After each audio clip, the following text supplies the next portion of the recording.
বলা যেতে পারে নৈহাটির বড়মার অলৌকিক ক্ষমতা আছে, প্রচণ্ড জাগ্রত। সব অসম্ভবকে সম্ভব তিনিই পারেন। তাই তো সকলে মাথা ঠেকান বড়মার পায়ে। জানেন বড়মা কিসে সন্তুষ্ট হন? নিরঞ্জনের ঠিক আগে দেবী মাকে দেওয়া হয় এক বিশেষ মিষ্টি। ভবেশকালী থেকে কি করে হলো বড়মা, আজ সেটাই জানবো। বড়মা কি বড় মায়ের আসল নাম, নাকি আগে কখনো কোনো অন্য নামে মাকে ডাকা হতো? হ্যাঁ, বড় মায়ের আগের নাম ছিল ভবেশকালী। ভবেশ যিনি প্রতিষ্ঠিত করেছিলেন এই মায়ের রূপ, তার নাম অনুসারেই মাকে ডাকা হতো ভবেশকালী। মা খুব জাগ্রত। এই মায়ের দর্শন করলাম আজ আমি। চলুন দেরি না করে শুরু করা যাক।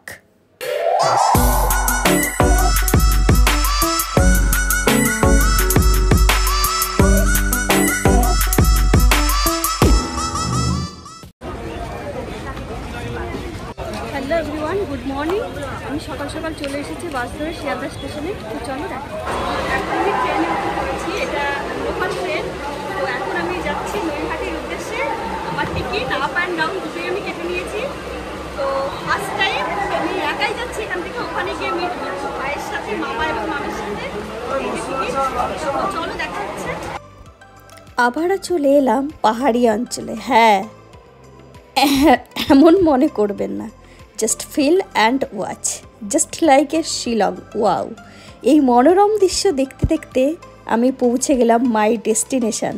হ্যাঁ, আমি এখন যাচ্ছি নৈহাটির দিকে। অনেক দিন ধরেই আমার ইচ্ছে ছিল আমি বড়মাকে দেখব, কিন্তু আশা হয়ে ওঠেনি। সময় থাকে তো সাথী পায় না। সাথী না পাওয়ার কারণটাই হচ্ছে হয়তো আমি একা জার্নি করব, একা যাব। তো বুঝতে পারিনি হঠাৎ এমন হবে। মাকে এতবার দেখছি, মা আমাকে বারবার করে ডাকছে এবং টানছে যেন আমি মায়ের কাছে আসি। তো যেমন কাজ তেমন চলে আসা। সেই ডেস্টিনেশনে, আমার ডেস্টিনেশনে আমি পৌঁছে গেলাম নৈহাটিতে। হ্যাঁ, আমি আজকে বড় মাকে দেখতে, তাই তো নৈহাটিতে আজ আসা মায়ের কাছে। দু সাইডে মনোরম দৃশ্য। এটা নৈহাটির ট্রেন স্টেশন। এখানে লিফটের ব্যবস্থাও আছে। আমি উঠে গেলাম দুপাশের মনোরম দৃশ্য দেখতে দেখতে। সকলকে একটা ইনফরমেশন দেওয়ার আছে, সেটা হচ্ছে আপনারা ট্রেন স্টেশনে নামলেন, দেন আমার মতো এরকম লিফটে উঠে গেলেন। আমি এখানে জিজ্ঞাসা করে নিয়েছিলাম, তো ওনারা বললেন স্টেট যেতে হবে, তাই আমি স্টেট হাঁটছি। বাট এখানে যেতে যেতে দেখছিলাম, আমি বাড়ি থেকে যেহেতু মালা করে নিয়ে গেছিলাম, তো মাসিরা এখানে চিৎকার করে করে মালা বিক্রি করছে। কেউ বা 20 টাকা পিস, কেউ বা 15 টাকা পিস, কেউ বা 40 টাকা পিস, যে যেমন পারছে দরদাম করছে। আমিও শুনে নিলাম। দেন আমি সামনের দিকে যাচ্ছি, বড়মার মন্দিরের দিকে। স্টেট সোজা নামতে হবে, একদম কোনো ডানে বায়ে নয়, রাস্তাটা যেমন গেছে। আর এটা বড়মার স্টেশন, যেহেতু নৈহাটি ফেমাস হয়েছে বড় মায়ের জন্যই। তো যাকে জিজ্ঞাসা করবেন, যে কেউ বলে দেবে কোন দিকে আপনাকে যেতে হবে, কোনো অসুবিধাই হবে না। তো দেখুন আমি স্টেট নেমে এলাম। আমি আপনাদেরকে বলে দিচ্ছি যে স্টেট নেমে এসে দেখুন, আমার হাতের বাঁ দিকেও নয়, ডান দিকেও নয়, এটা সোজা রাস্তা। এটা হচ্ছে ডান দিকটা গেল, এই সোজা রাস্তা ধরেই আপনাকে যেতে হবে। তো যেতে যেতে আমি আপনাদের সাথে কিছু কথা শেয়ার করি। সেটা হচ্ছে মায়ের এত অসীম ক্ষমতা, এত অলৌকিক ক্ষমতা, মায়ের এত মহিমা, এত মাহাত্ম্য, এত যে পপুলারিটি মায়ের। তো চলুন সেই কথাটা আজকে জেনে নিই। এখানে মা কালীর উচ্চতা প্রায় 21 ফুট। নৈহাটির অরবিন্দ রোডে ধর্মশালার বড় কালী ঠাকুরকে স্থানীয় বাসিন্দারা বড় মা বলে ডাকেন। 14 হাত লম্বা এই কালী শোনা যায় ভবেশকালী রূপেই প্রতিষ্ঠিত। এটি প্রায় 100 বছর আগেকার রক্ষাকালী। হ্যাঁ, এই মায়ের নামই বড় মা। দেখুন অনেকে পুজো দিয়ে চলে আসছে, আর আমি যাচ্ছি বড় মাকে দেখার উদ্দেশ্যে। তো চলুন দেরি না করে আপনাদের সাথেও শেয়ার করি। একটা কথা আপনাদেরকে বলতে চাই, মনে অনেক স্বপ্ন, অনেক আশা, অনেক কিছু নিয়ে আমি সন্তান মায়ের কাছে যাচ্ছি, অনেক এক্সাইটমেন্ট। তো কোনো কিছু ভাববেন না, ঠিক আছে? আপনার স্বপ্ন পূরণ করার দায়িত্ব আপনার নিজের। কে আসলো, কে হেল্প করলো, does not matter, life is yours. তো জার্নিটা অনেকটাই ডিফিকাল্ট, একটু কমন সেন্স, মনে আত্মবিশ্বাস আর মায়ের কাছে যাব এই ভরসা, এই কনফিডেন্সটা নিয়ে আমি আজকে চলে যাচ্ছি বড় মায়ের মন্দিরের দিকে। তো চলে এলাম আমি আমার ডেস্টিনেশনে বড় মার কাছে। আমি মন্দিরে প্রবেশ করার আগে একটু ক্যামেরা করে নিয়েছিলাম, যেহেতু আমি অনেকটাই লেট ছিলাম। ভাই আমার জন্য লাইন দিয়েছিল। হাজার হাজার ভক্তের ভিড় দেখে আপনি তাজ্জব হয়ে যাবেন। তবু দেখুন মায়ের কি মহিমা। একটু পরে আপনাদের সাথে শেয়ার করছি যে আমার সাথে কী ঘটনাটা ঘটলো পুজো দিতে।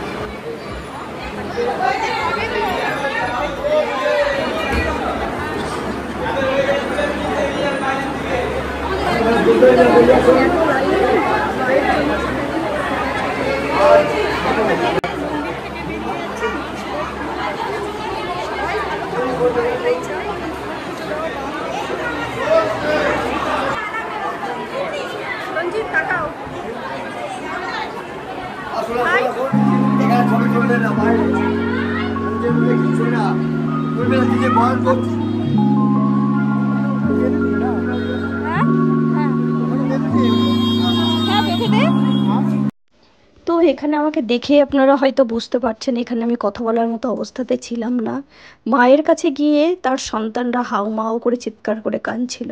তাদের স্বপ্ন, আশা, আকাঙ্ক্ষা, বাসনা যা কিছু আছে সব কিছু মাকে জানাচ্ছিলেন।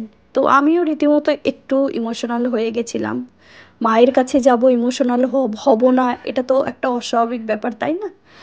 তো চোখ মুখের অবস্থা দেখে বুঝতেই পারছেন। তো এখানে ভাই বলছিল ছবি তুলে দিতে, বাট আমি কিছুটা ক্যামেরা করে নিচ্ছিলাম আপনাদের সাথে শেয়ার করব বলে।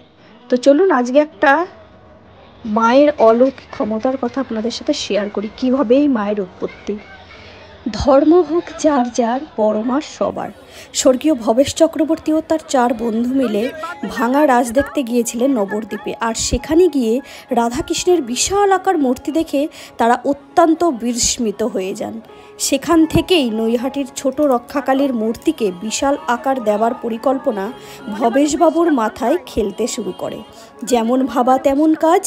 ভবেশবাবুর নাম অনুসারেই এই কালীর নাম দেওয়া হয় ভবেশ কালী। এটি ছিল ভবেশ চক্রবর্তীর বাড়ির পুজো। বাড়ির মেয়ে রূপেই দেখা হতো এই মাকে। পরবর্তীতে সময়ে সার্বজনীন কালী পুজোর রূপ নেয় এই মা। এখানেই মায়ের মহিমার প্রমাণ স্বরূপ উঠে আসে। ভক্তদের কাছ থেকে পাওয়া জিনিস দিয়েই মায়ের পুজো হতো। আমি কিছু কথা বলতে চাই। আমার পুজোটাও ডান। আর এখানে একটা দোকানে মানে মিষ্টি, তারপরে সিঁদুর, আলতা, সিঁদুর যাবতীয় যা কিছু দেবেন, ফুলের মালা, সব কিছু নিয়ে জুতো, ব্যাগ ওখানে রাখতে পারেন, রেখে দেন মন্দিরে পুজো দেবেন। তো আমার পুজো দেওয়া ডান। এগুলো প্যাকিং করে নিয়ে আমি এখন যাচ্ছি ভাইদের সাথে। তো আমি একটা কথাই বলতে চাই, মায়ের কাছে অনেক দিন আসার ইচ্ছে ছিল, সেই স্বপ্নটা আমার আজকে পূরণ হলো। আমি অনেক অনেক অনেক হ্যাপি। এবং আপনারাও আসবেন মায়ের কাছে, আপনাদের যাবতীয় যা কিছু স্বপ্ন আছে সেগুলোকে সাকসেস করার জন্য। তো দেখতে থাকো, নেক্সট আপনাদেরকে শেয়ার করবো ফেরিঘাট। শোনা যায় মায়ের পুজোর জন্য নাকি কোনো চাঁদা তোলা হতো না। হ্যাঁ, ভক্তদের কাছ থেকে উপঢৌকন হিসেবে পাওয়া জিনিসপত্র দিয়েই নাকি মায়ের পুজো হতো। 100 ভরিরও মায়ের গহনা গচ্ছিত আছে ব্যাংকের লকারে। শোনা যায় 200 ভরি রূপো এবং 150 কোটিরও বেশি টাকার গহনা ব্যাংকে রাখা আছে। পুজোর সময় মায়ের গহনাগুলো মাকে পরানো হয়, আর বিসর্জনের আগে রূপোর সোনার গহনা খুলে রেখে মাকে পরানো হয়। ফুলের মালা দিয়ে মাকে সাজিয়ে মাকে বিসর্জন দেওয়া হয়। তো প্রতি বছর ভক্তের ভিড় অজস্র পরিমাণে বেড়ে ওঠে এই মায়ের কাছে। আর মায়ের কাঠামো তৈরি করা হয় কোজাগরীর লক্ষ্মী পুজোর যেদিন পূর্ণিমা সেই দিন থেকে। আর পুজো হয় কালী পুজো অমাবস্যার রাতে। তো 5 দিন ধরে দুর্গাপূজা যেমন হয় তেমনভাবে মায়েরও 5 দিন উৎসব চলতে থাকে এই বড় মার পুজো। আরও যদি মনোবাসনা থাকে, কেউ যদি গন্ডি দেওয়ার জন্য মায়ের কাছে মানত করে থাকেন, তাহলে তার জন্য এরকম গন্ডি দেয়। শুধু এই যে ডাইরেক্ট ফেরিঘাট থেকে গঙ্গায় স্নান করে, এই যে ফেরিঘাটটা দেখুন। মামামের জন্য কি কিনলি দেখা, মেকআপ বক্স। এই যে আপনারা যদি আসেন বাচ্চাদের খেলনা পেয়ে যাবে এই মাসির দোকানে, অবশ্যই আসবে। মাসি খুব বেশি একটা দাম বলে না, রিজনেবল প্রাইসের মধ্যে। মাসি নামটা একটু বলে দাও। সাবিত্রী রেড্ডি। সাবিত্রী রেড্ডি। এই যে দেখুন মাসির দোকানটা একটু দেখে নিন। বাচ্চাদের অনেক রকম খেলনা আছে। মায়ের মন্দিরে আসবেন, বাড়ির জন্য বাচ্চাদেরকে আনতে পারবেন না, কিন্তু খেলনাটা নিয়ে যাবেন। এই যে দেখুন, এই যে ফেরিঘাট। তো আর একটা কথা আপনাদেরকে বলে রাখি, দীপান্বিতা অমাবস্যার দিন ঢল নামে হাজার হাজার লোকের ভিড়। বৈষ্ণব মতে দক্ষিণা কালী রূপে পুজো করা হয় মাকে, সেই কারণেই বলি দেওয়ার চল নেই। এই পুজোতে দুর্গাপূজার মতোই 5 দিন ধরে হৈ হৈ করে পুজো করা হয়। বড় মায়ের পুজো, মায়ের কাছে যা চাইবেন তাই পাইবেন। মা যে কাউকেই খালি হাতে ফেরান না। ভিউটা জাস্ট দেখুন, এটা হচ্ছে ফেরিঘাট।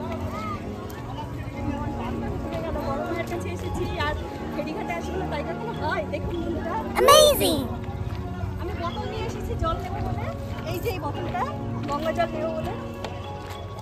কাদার ভিতর যাচ্ছে।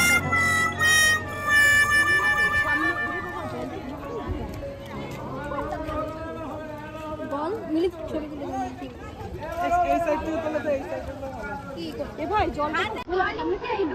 জল তো ঘোলা, এই গোটাটাই তো ঘোলা। যা আমি তুলে নিচ্ছি। তুই তুলে দিবি। জুতাটা খুলবি কিন্তু। হ্যাঁ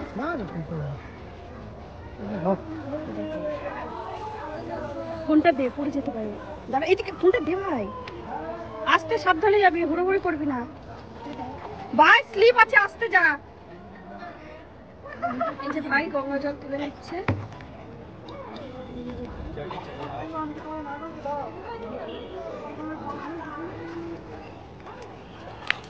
এই যে ফেরিঘাটটা একটু দেখুন, এই যে দেখুন, এই যে এই দিক থেকে লোকে পারও হয়ে চলে এসে। জলটা এখন যেহেতু জোয়ার ভাটা চলছে, যার জন্য জলটা একটু খোলা। বাদ বাকি টাইমে জলটা একটু পরিষ্কার থাকে ফেরিঘাট।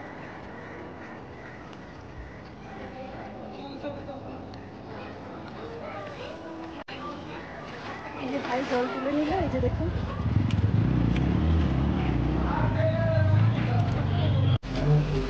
ফেরিঘাট থেকে আসার পরে আমাদের পেয়ে গেছিল অত্যাধিক পরিমাণে খিদে। আর ওরা যেহেতু রাত জেগে জার্নি করে লোকাল বাসে এসেছিল, ট্রেনে। তো এই রেস্টুরেন্টটা দেখলাম, ব্যানার দেখে ঢুকে গেলাম। দেখলাম সবে ক্লিন হচ্ছিল, এখনও রান্নাবান্না কিছু হয়নি। ভিতরে ঢুকে এই হোটেলটা, হোটেল ঠিক নয়, রেস্টুরেন্ট কাম হোটেল বলা যেতে পারে। ডেকোরেটটা আমার জাস্ট ওয়াও লাগল, তাই আপনাদের সাথে শেয়ার করলাম। আপনারা যদি কখনো আসেন এখানে, অবশ্যই এখানে ভিজিট করবেন। এটা 11টার পরে সব কিছু স্টার্ট হয়। আর আমরা আর্লি মর্নিংয়ে যেহেতু গেছিলাম, তো সেহেতু আমরা এটা ওপেন পাইনি, মানে স্টার্টই হয়েছিল না। তো দেন আমরা এখানে চলে এলাম খাওয়া দাওয়া করার জন্য। সব জিনিসপত্র রেখে হাত টাত ধুয়ে, এটা নিরামিষ হোটেল নয়, এখানে সব কিছুই পাওয়া যায়, কিন্তু আমরা শনিবার, যেহেতু আজকে শনিবার, তো সেই জন্য আমরা নিরামিষ খাবারটাই খেয়েছিলাম।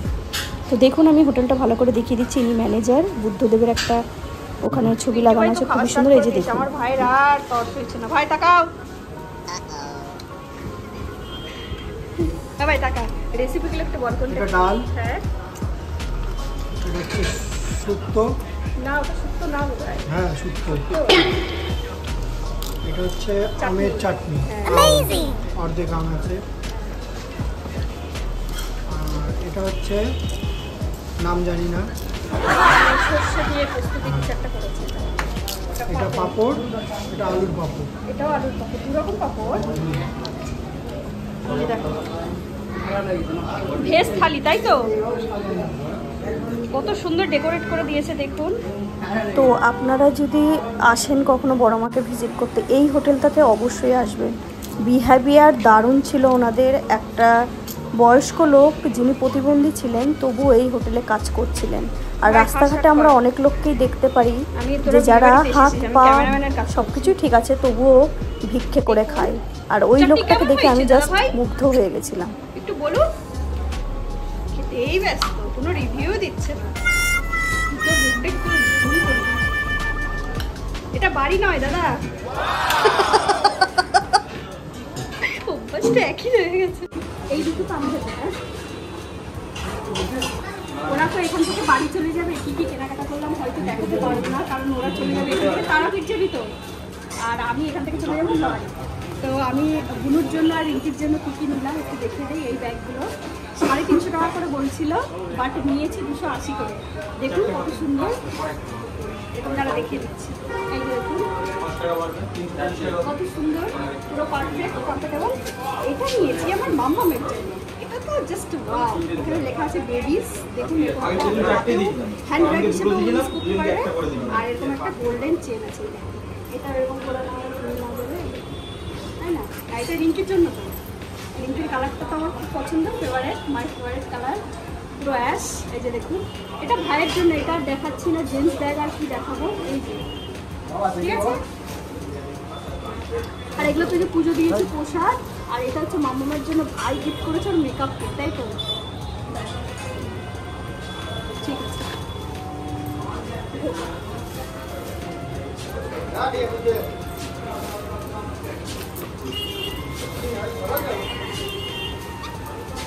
চল ভাই, দেরি করিস না, চল।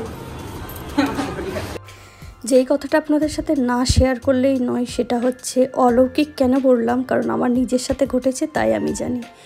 আমি যখন ট্রেনে ছিলাম, অলরেডি ভাই আমাকে 4-5 বার করে ফোন করেও আমাকে যখন বলছে যে আমি মায়ের সামনে অলরেডি চলে গেছি, হয়তো তোকে লাইন দিতে হবে। হাজার হাজার লোকের ভিড়। আমরা গেছিলাম শনিবারে, মঙ্গলবার শনিবার বেশি ভিড় হয়। কিন্তু আমি ভাবতে পারিনি যে আমি সব কিছু নিয়ে, একটা দোকানে জুতো রেখে, মালা সব কিছু গুছিয়ে নিয়ে, কেন জানি না ফোনে ক্যামেরাটা অন করতে করতে মায়ের সামনে চলে যাচ্ছিলাম। একটা পুলিশ আমাকে আটকিয়েও ছিল। কিন্তু যখন বললো আপনার ফ্যামিলি মেম্বারকে দেখান, আমি ভাই বলে রাখলাম, ভাই পেছন ঘুরে তাকালো, তখন বললো ঠিক ওনাকে সাইড দিন, উনি ওখানে যাক। তো মায়ের অলৌকিক ঘটনা হলো কি না বলুন, আমি কিন্তু লাইনে দাঁড়াইনি, আমি স্টেট মায়ের সামনে গিয়েই মাকে পুজো দিয়েছি। তো অবশ্যই সাবস্ক্রাইব করুন আর কমেন্টে জানান কেমন লাগলো আজকের ব্লগটি।